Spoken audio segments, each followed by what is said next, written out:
তিনটি রোগ হলে বুঝবেন আপনি জান্নাতি। অর্থাৎ তিনটি রোগ যদি আপনার হয় তাহলে মনে করবেন আল্লাহ পাক রব্বুল আলামিন আপনাকে ভালোবাসেন, আপনাকে মহব্বত করেন। যাদেরকে আল্লাহ তাআলা ভালোবাসেন, মহব্বত করেন, তাদেরকে আল্লাহ তাআলা বিভিন্নভাবে পরীক্ষা করেন। তার ভিতরে একটা পরীক্ষা হচ্ছে অসুস্থতার নিয়ামত দিয়ে আল্লাহ তাআলা পরীক্ষা করেন। মনে রাখবেন, সুস্থতাও আল্লাহর নিয়ামত, অসুস্থতাও আল্লাহর নিয়ামত। আমরা অসুস্থ হয়ে গেলে অনেক সময় আল্লাহকে অভিযোগ করে বসে, আল্লাহ আমার কি দোষ ছিল? কত মানুষ সুদ খায়, ঘুষ খায়, তার কোনো সমস্যা হয় না, আল্লাহ তুমি শুধু আমাকে দেখো, খবরদার এরকম অভিযোগ করবেন না।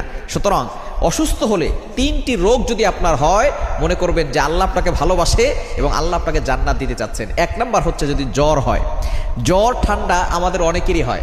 একবার নবীজি সাল্লাল্লাহু আলাইহি সাল্লামের জামানায় কয়েকজন সাহাবী বসা, নবী সাল্লাল্লাহু আলাইহি সাল্লাম বলতেছেন, একজন সাহাবী বলতেছেন আমার খুব জ্বর হয়েছে, অনেক সাহাবী বলতেছেন আমারও জ্বর হয়। এবার নবী সাল্লাল্লাহু আলাইহি সাল্লাম বলছেন তোমরা তো আমার অন্তর্ভুক্ত, আমারও তো জ্বর হয়। কিন্তু একজন বলতেছে যে আমার জ্বর হয় না। নবীজি বলতেছেন তাহলে তুমি